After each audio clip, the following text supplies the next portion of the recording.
Okay, welcome to today's Zoom call or to talk about some questions that came up. And one of them is something that I did address on a Zoom call, I don't know, a month ago or so, about sometimes doctors could use some scare tactics, some manipulative medicine, we could say. And I do want to address this because I know that it can affect all of us, some of us more than others. So I put together just a little mini presentation on it. So a scare tactic in my mind is when someone uses, a practitioner uses your diagnosis to get you to do something that maybe you don't want to do. And you could say from a medical practitioner standpoint, they might say, well, I have to enforce the seriousness of this condition to the patient so that they take this seriously and do what they should do. But even at best, to me, that is coming from an extremely arrogant point of view that A, the doctor is the only one who knows what's best for the patient, and B, the patient can't think for themselves and has to surrender all their will and their power to the doctor in order to be healed. Um, and if you ever hear that from me using scare tactics, please confront me. And if you're in person, just go ahead and slap me in the face. That would be appropriate, I think, because I don't think there's any room for scare tactics or manipulation in the practice of healthcare, period. I don't think that's the right approach. People are intelligent, and when you insult their intelligence by basically saying, it's my way, is the only way, that's arrogant at very least, and it's really playing God.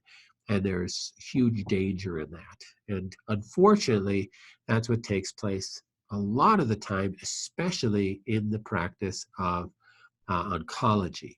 So we want to confront this and give the power back to the patient.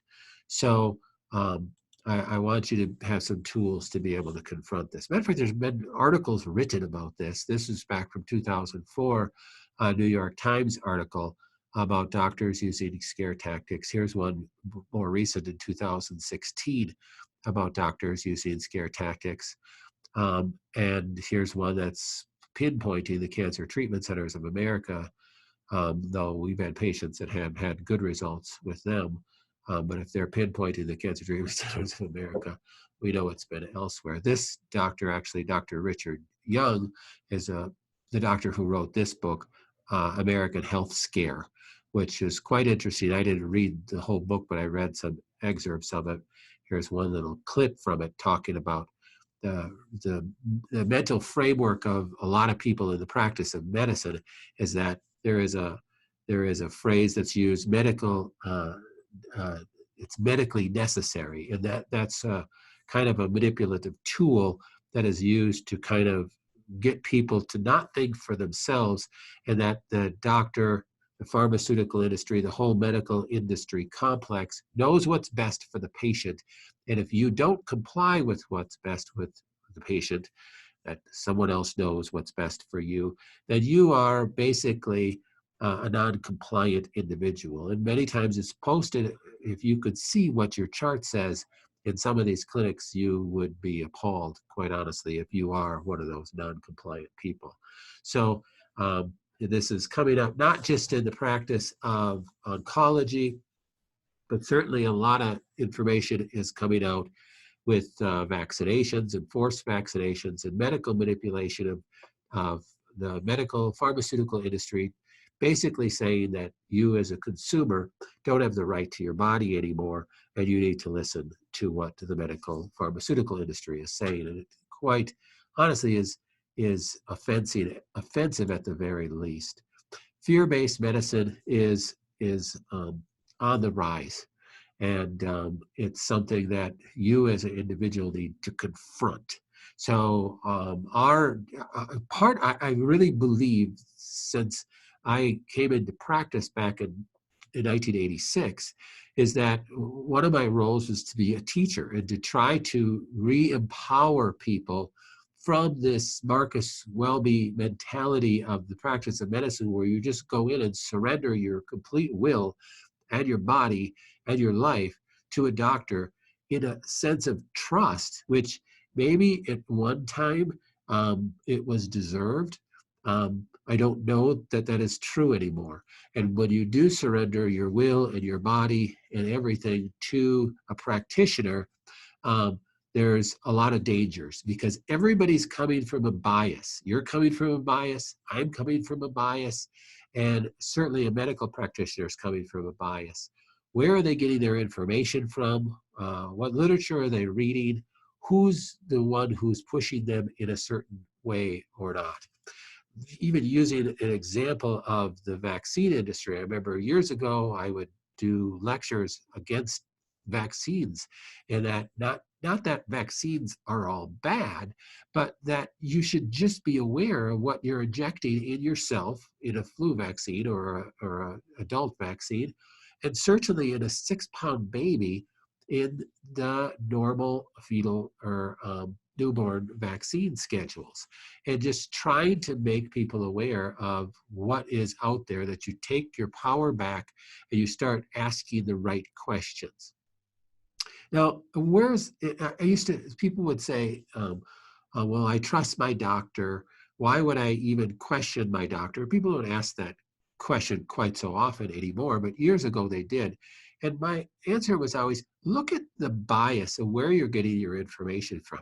If somebody's coming to you and saying, really, you should start questioning vaccinations in this case, um, where's my bias? I have zero to gain when I tell you that you should start just asking better questions about vaccines, and everything to lose because I realize that at least, a large percentage of you are going to think that I'm a complete quack by even making this suggestion. And certainly it was even worse back then. Um, versus a doctor who says, absolutely, you should get a vaccine. What's to gain from them? There's financial gain. You could say there's acceptance gain. They are following what is the standards of care. They're going to be able to be accepted by the insurance company. You got to look at where the bias is coming from with any information that you're gaining, and you're trying to decipher what is truth in that information. What does that person who's giving me this information have to gain by giving me this information? And if I'm going to sift through all the chaos of that information to find the truth, look at where that bias is. So a couple things. How do I recognize this scare tactics? How do I recognize this pressure sale when I'm getting it from a doctor, practitioner for anything, not just oncology, but for anything you're going in for? Here's the recommendation. You have high blood pressure. You're going to take this beta blocker. How do I recognize a pressure sale by my doctor? Well, I'm just going to give you a few points that just came to mind this afternoon. Here's one. When the doctor doesn't respect any other viewpoint. So if you can't say, well, what if I just take some supplements? What if I change my diet? What if I exercise? And they don't want to hear any other viewpoint, then your little spidey senses should go up. So that's one way to know that your spidey senses should go up. Another, when the doctor uses demeaning, disparaging tactics, when you question their approach. We see this a lot. So we hear this a lot, I should say, that patients will come in and say, well, I even just questioned what they said and they made me feel like an idiot, So that's a way to treat another human being, regardless of what you're trying to sell. It's certainly a bad sales approach.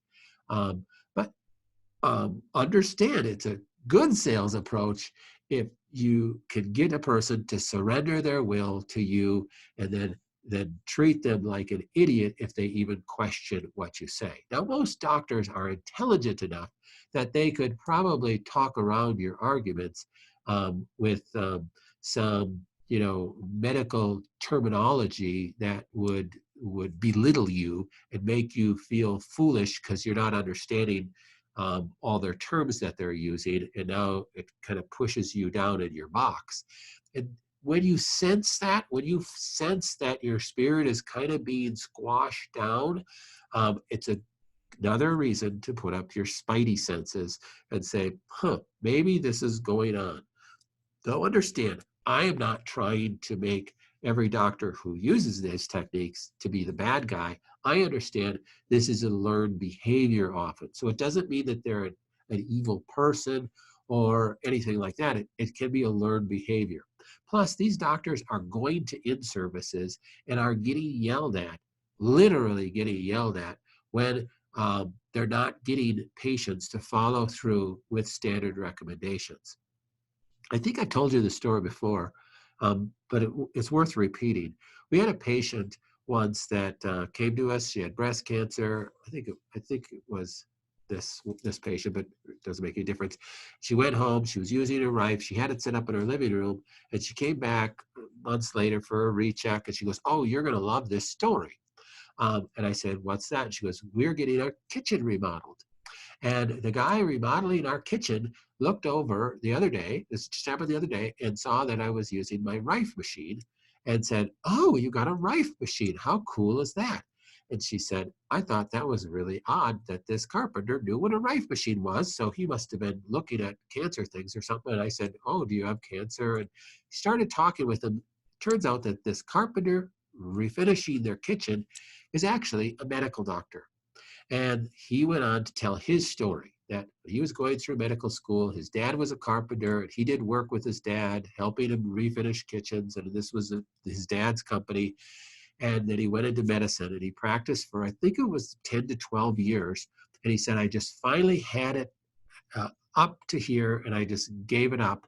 And the kicker was when we went into these in-services and we used to get yelled at by the pharmaceutical reps, and they had it down to a science with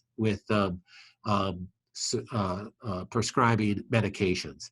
And the last one was, we know that you guys are not prescribing right, yelling at the doctors, because pick a percentage, that 67% of the people that you prescribe this medication to should have these side effects that you should then prescribe medication B to, and 12% of them should have these side effects that you then should prescribe medication C to.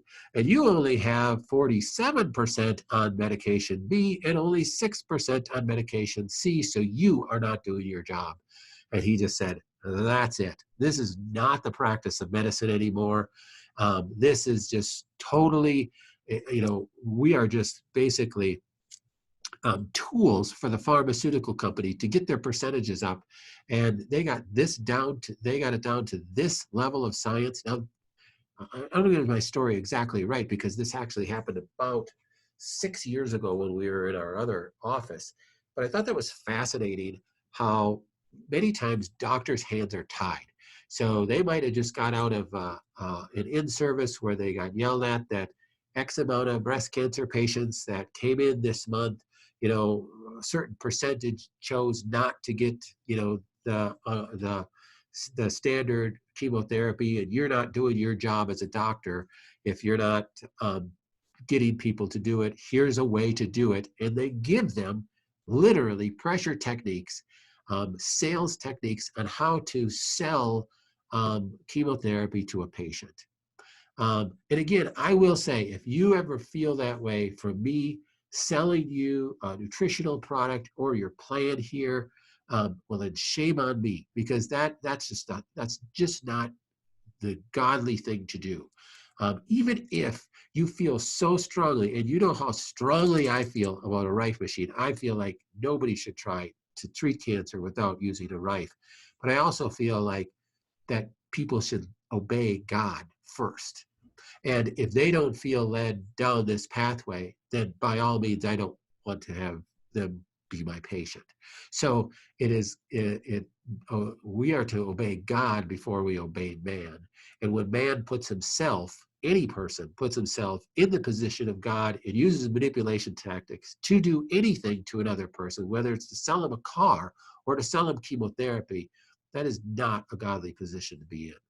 So Little spidey senses should go up. When you feel demeaned, you feel any disparaging tactics, you feel like you're being pushed down, you feel like you're not being listened to, that should make your spidey senses go up. Another one, when your doctor gives you scary timelines or scary outcomes, if you do not utilize their approach. Another super common thing. This is a really serious cancer, Mrs. Smith. And if you don't do this, you only have an X% chance of living 5 years. But I know you'll have a much better chance of living this many years. Okay, then first of all, who comes up with this stuff in the first place? Is that at all? Is there any truth to that whatsoever? That's why I know 90% of you call this office and go, hey, what's your success rate with this cancer? We're not giving you any success rates. That is just totally wrong. Everybody is completely different. And these success rates that they talk about are literally pulled out of the air. So it is just not correct to do that. And it's not correct to use scary timelines to pressure anybody into doing something. That's just not the right way to do it. If your approach is so good, you shouldn't have to sell it. So next, when your doctor makes you feel foolish or for even considering another path. We kind of touched on that before that. But anytime you feel belittled or in any way, I don't think that's a healthy position to be in. And I always tell people, you know what? You always have more time than you think. If you can't walk out of your oncologist's office by saying, you know what? I want to think about this and pray about this. I'll call you back. And they can't say, all right, we're here for you. Anything you want to do, any way we can help you, then I think you're probably in the wrong place. And to be honest with you, there are plenty of oncologists down the block who will gladly do that because they really do just want to help people. And hopefully you're with one of those guys because there's plenty of people that will say, hey, I'm here for you. Whatever you want to do. You want to do chemo? We'll do chemo. You want to only do a few rounds of chemo? We'll do that. You know, we're here just to help you because we're not God. So, you know, if you don't feel like you're in that place and you don't feel like you can find that oncologist, you know, look again because they're out there. Really, how do you combat this? You got to find yourself a guide, not a dictator. I hope I'm one of your guides. I hope this clinic is one of your guides, not your only one by any stretch of the imagination.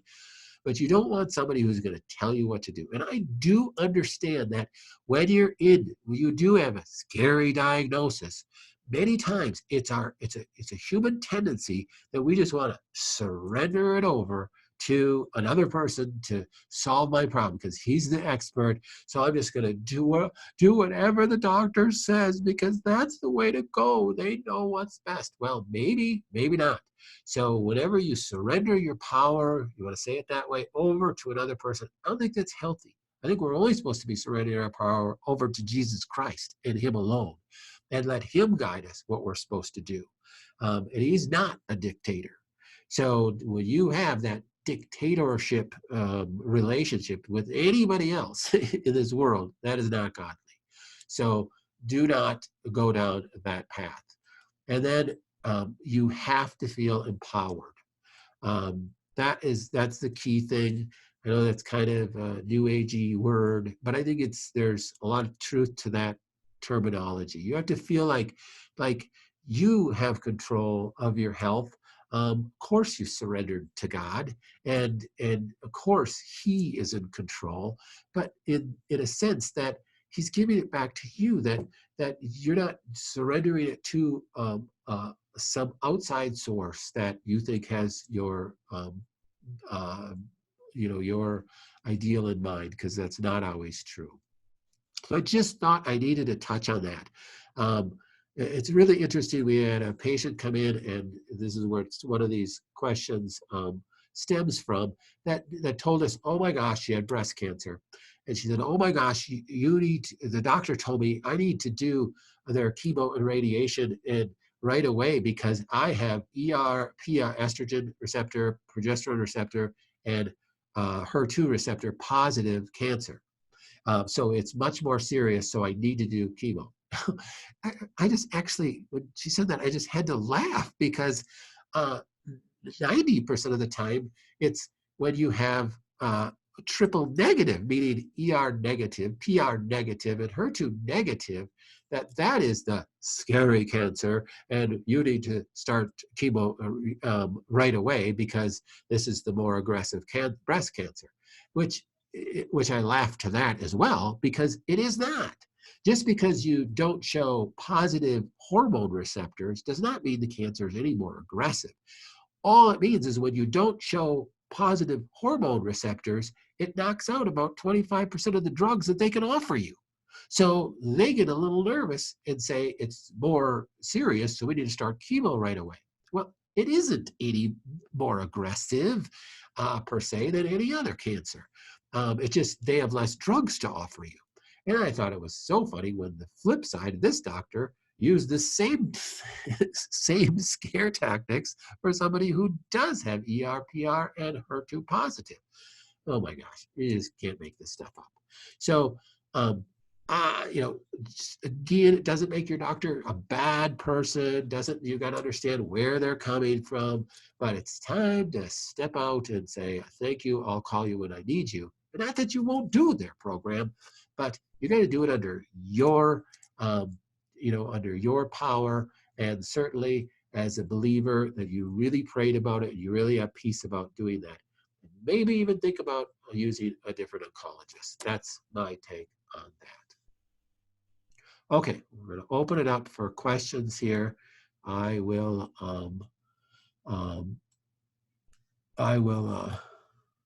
let's see, hold on. I got to get to the chat thing. I'm unmuting all. Question did come in before anybody chimes in. Somebody said I have a doctor who can talk circles around me when it comes to getting the flu vaccine. How do I answer them when I say I prefer not to get vaccinated? I really like this doctor other than that. Yeah, good question. You might really love a doctor, but they believe very strongly in something that maybe you don't believe strongly in. So, I think there's value in hearing somebody out, but if you don't feel educated enough to get into an argument, or I should say into a debate with somebody, I'd suggest you don't get into a debate with somebody. What I suggest you do is you don't try to get into a debate with any professional like this. You just say, I would just say this, Doctor, I love you dearly. Thank you so much for your opinion, but please, I ask that you respect my opinion. And to me, that would be a relationship killer right there with anybody in any relationship. Can you respect my opinion? I have friends that have completely different spiritual positions than I have. It's like, why can't we still be friends? So I just don't believe that necessarily needs to be a relationship killer or breaker. But if they can't respect my position, that they want me to respect their position, well, that's a relationship breaker. So it's that's the way I would state that, is that thank you for your information. While I respect your position and I respect that your philosophy that you're coming from, I just ask that you respect my position, and we can still be friends and we can still have a relationship. Now, if they can't, then that's the end of that. So you need to find somebody that respects you. Okay, open it up for questions. Hopefully that answered that question. If you want to elaborate on that, the person who asked that, feel free to. Otherwise, any questions for anybody?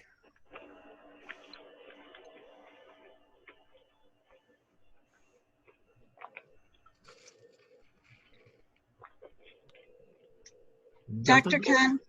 Connors, this is Janet Kissling. Hello. Hi, I have I've been going and getting a lymph drainage massage. Yeah. And this particular woman has a lot of other degrees that she's gotten, and we were talking about all the different supplements that I'm taking, and I noticed on one of the questions that someone asked if we should continue to take our supplements nonstop. And the answer was no, we should take a break from them. So no, let me elaborate. There's some supplements that can be good to, take a weekend or two off a month. Now, some people are, when I've talked about this before, some people are really good and just regimented at never forgetting to take their supplements. Now, those people, then those are the ones is valuable to talk to about pulsing. Now, if a person is taking, let's say they're taking an immune boosting, Evolve Immune or mushroom product for their cancer, should they ever should they ever pulse that? My opinion, not necessarily. If they're taking an herbal, like an adaptogenic herb for their mood and for their hormone balance, can it be beneficial to pulse that? Yes. So, are they taking a vitamin D just for general vitamin D help? Do they ever need to pulse that? No. So, the only ones that are really have shown value to pulse at different times are typically the herbals. Okay. Um, and then, So what? and then, and then secondly, is that if you are the person that, well, I'm pretty good at taking them, there's few times that I forget to take them. Well, you are in a sense already pulsing your supplements. Mhm. Okay. And what about? I'm wondering. This woman was thinking that I should be taking a break from my homeopathic remedy that I'm taking, the amalgam. Okay. So homeopath is the one thing that you don't ever have to pulse. Okay. So the only reason Okay. why a person would take a break, there's other reasons why you might stop a supplement. Let's say you're detoxing too quickly or, something like that. Right. Hmm. But that's not pulsing. Okay. Okay. Great. Thank you. Thank you very much. Sure. And if you have specific questions, feel free to, let me know too on any specific supplement. Right. So the greens, I should take those every day, and then what is it? I'm taking the other thing I'm taking. It's in the powder form, and The I put it sun in my green spectrum. drink. Yeah. Yes. Yeah, those are food-based things. I mean, you don't ever have to pulse those. Now, Okay. again, is there anything wrong with taking a day off or a weekend off of something? No, there isn't. Okay. And I don't ever want anybody to think that, they're going to die if they don't take their supplements today. Right. Right. Um, we just have to have that balance. Right. Okay, that's really good. I appreciate that. And I just want to say that I am so blessed to have found you in the clinic, and I just am praying for you. I'm praying for the clinic. I'm praying for all the other people. I just keep watching all the comments and questions, and I just keep praying for people. And it's just such a blessing to me. Oh, that's great. Well, I was going to do a presentation on prayer because I know one person asked about doing a presentation on prayer circles, but I actually found a video that I did on prayer circles a while back, and I posted it on the Facebook page Awesome. already. So for people, make sure you listen to that because I don't know if it's still showing that when people come here anymore. I can't remember, but we used to show it to everybody when they're 2 day, but I don't know if we still do that. Yeah. But you did bring up a point that I want to touch on, Janet, is that I know that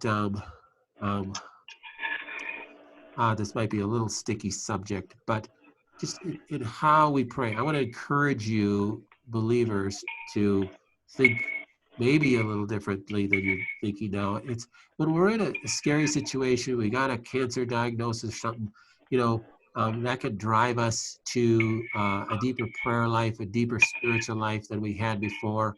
And praise God for that, because that's what could give us depth in our relationship with Christ.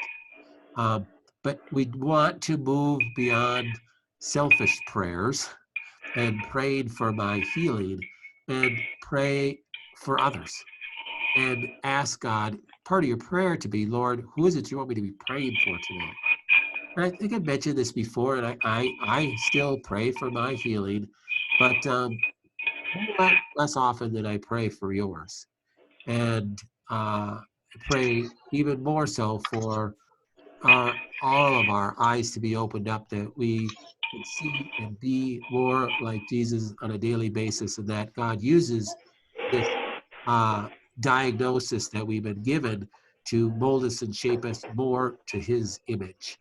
Because it's not just about healing from cancer. It's about being a different person and glorifying God in everyday life. That is the real purpose that we have here.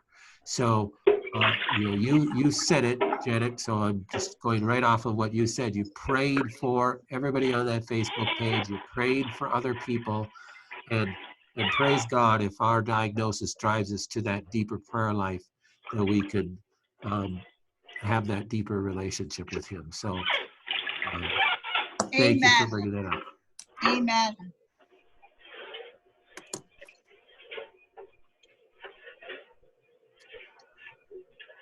All right. Any other questions?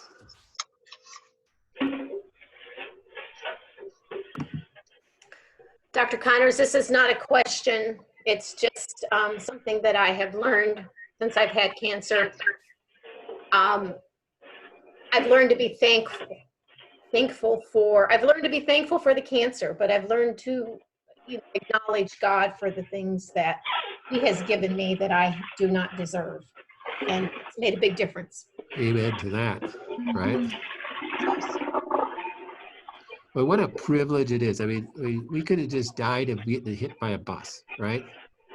And what a privilege it is to, get a fatal diagnosis that it gives us time to think about and reassess how much time we spend, in selfish acts. And it's just, it's really a privilege to, that's why you said be really thankful for your cancer, because what a gift we've been given.